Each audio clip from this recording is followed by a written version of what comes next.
जय जय रघुवीर समर्थ. दशक 15वा, समास 3रा, श्रेष्ठ अंतरात्मा निरूपण. श्री गुरुभ्यो नमः. मूळ मायेपासून हवा तेवढा वाढलेला विस्तार हे सर्व पंचमहाभूतांचे मिश्रण आहे. त्यात असणारे जाणीव रूप सूत्र ही तत्व रूपच आहे. उंच सिंहासनावर बसलेला राजा आणि त्याच्या समोर दोन्ही बाजूला उभी असलेली सेना हा दृष्टांत लक्षात आणा.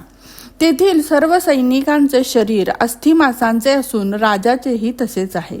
त्याचप्रमाणे सृष्टीच्या मुळापासून सर्व ही तत्वच आहेत. राजाच्या अधिकाराने सर्व काही चालते. ही गोष्ट खरी असली तरीही त्याचे शरीरादी सर्व पंचभूतांचेच आहे. आता राजाला श्रेष्ठत्व का? तर त्याच्या जाणीव ही एक गोष्ट जास्त आहे. एवढेच नव्हे तर विवेकामुळे फार विस्तार पावल्यामुळे त्याला अवतारिक असे मानले जाते. मनु चक्रवर्ती झाले तेही याच कारणास्तव. ज्यांच्या जवळ ज्ञान हे जास्त आहे तेच भाग्यवान. अल्पज्ञानामुळे लोक निर्भाग्य असे वाटतात. प्रयत्नाने कार्याचा आरंभ करून आणि धक्केबुक्के सोसून माणूस बघता बघता श्रीमंत होतो. ही गोष्ट प्रत्यक्ष डोळ्यासमोर घडत असली तरीही मूर्खांना त्याची जाणीव होत नाही असे झाले आहे. विवेकी लोकांना मात्र सर्व काही समजते. एवढेच काय तर लहान मोठे म्हणणे हे त्यांच्या बुद्धीवरच अवलंबून आहे. पण ही गोष्ट आहे तशी लोकांना समजेनाशी झाली आहे. ते आधी जन्मले त्यांना मोठे म्हणतात. राजा वयानं लहान असला तरी वृद्ध त्याला नमस्कार करतातच ना. विवेकाचे चमत्कारिक श्रेष्ठत्व जाणायला हवे. जनसामान्यांचे सर्व ज्ञान हे संशययुक्त असते. कर्मरूढीची गोष्ट ही तशीच आहे. तरीही कोणालाही तुमचे चुकते असे म्हणू नये. सामान्य लोकांना हे कसे समजणार? शिवाय हे किती लोकांना सांगू शकता? धाकटा जर श्रीमंत झाला तर जवळचे नातेवाईक त्याच्याकडे तुच्छतेने पाहतात. म्हणून सलगीच्या लोकांना दूर ठेवावे. काही लोक आपल्याला कोणतीही गोष्ट बरोबर न समजल्यामुळे आणि युक्तीचे वर्तन करणे लक्षात न आल्यामुळे ते मूर्खपणाने आपणच मोठे श्रेष्ठ असा समज करून घेतात. पण खरी गोष्ट कोणती हे न जाणता आणि कोणीही त्याला मोठा आहे हे मान्य करीत नसेल तर केवळ आधी जन्माला आला आहे म्हणून त्याचा मोठेपणा कोण मान्य करेल? वयाने मोठा म्हणून त्याला खरोखरच वडीलपणा मिळत नाही आणि लहान म्हणून लहानपणा नाही. पण तसे प्रतिपादन करणारे काही शहाणे नव्हेत.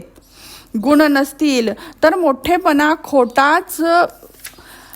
व्यवहारात खरा मोठेपणा कोणाला देतात ते पाहिले तर ही गोष्ट पटते. असे असले तरीही वडीलधाऱ्यांना मानायला हवे, मान द्यायला हवा आणि वडीलधाऱ्यांच्या लोकांनाही आपला वडीलपणा जाणायला हवा. जाणला नाही तर खरा मोठेपणा न मिळता दुःखी व्हावे लागते. अंतरात्माच मूळ वडीलधारी असून तो जेथे प्रकट होतो तेथे श्रेष्ठत्व येते. हा सिद्धांत असून ही गोष्ट प्रत्यक्ष दिसत असल्याने ती सांगण्यास आमच्याकडे शब्दच नाहीत.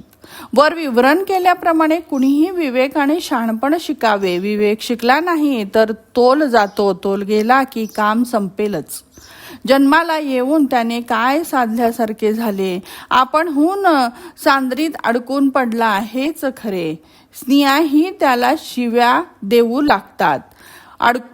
कोणीही या प्रकारचे वर्तन न करता सर्व काही सार्थक करून घ्यावे. हे कसे साधून घ्यावे हे कळले नाही तर ग्रंथ वाचून समजून घ्यावे. कुणीही शहाण्या माणसालाच पुढे बोलावतात, मूर्खाला ढकलून धुडकावून लावतात. असे आहे म्हटल्यावर मानवाला वैभव आवडत असेल तर त्याने शहाणा व्हायला हवे. याशिवाय काय सांगायचं? या शहाणपणासाठी अनेकांची सेवाही करावी लागते. येनकेन प्रकारेनं शहाणपणा शिकणे अत्यंत महत्वाचे आहे. जो माणूस बऱ्याच लोकांना मान्य झाला तो शहाणा झाला असे समजावे. मग त्यानंतर लोकांमध्ये त्याला काय कमी पडणार, अशा तऱ्हेने समाजात आपले हित करून घेऊ न शकणारा तो आत्मघातकी असून त्या मूर्खा इतका पापी दुसरा कुणीही नाही. तो प्रपंचात दुःख भोगत लोकांकडून रागावून घेत वेळ घालवतो. शहाणे असे कदापही करत नाहीत. आम्ही साधकांना सहज रीतीने समजावून दिले आहे. त्यांना पटले हवे असेल तर ते घेऊ शकतात, पटलं नाही तर ते एखाद्या कोपऱ्यात फेकून द्यायलाही हरकत नाही. श्रोते हो, तुम्ही अत्यंत बुद्धिमान असून अलक्ष परब्रह्माकडे लक्ष लावू शकता. हा तर अत्यंत साधारण विषय आहे, हे तुम्हास माहिती आहेच. इति श्रीदासबोधे गुरुशिष्य संवादे पंचदश दशके श्रेष्ठ अंतरात्मा निरूपणम नाम तृतीया समासः समाप्तः. जय जय रघुवीर समर्थ.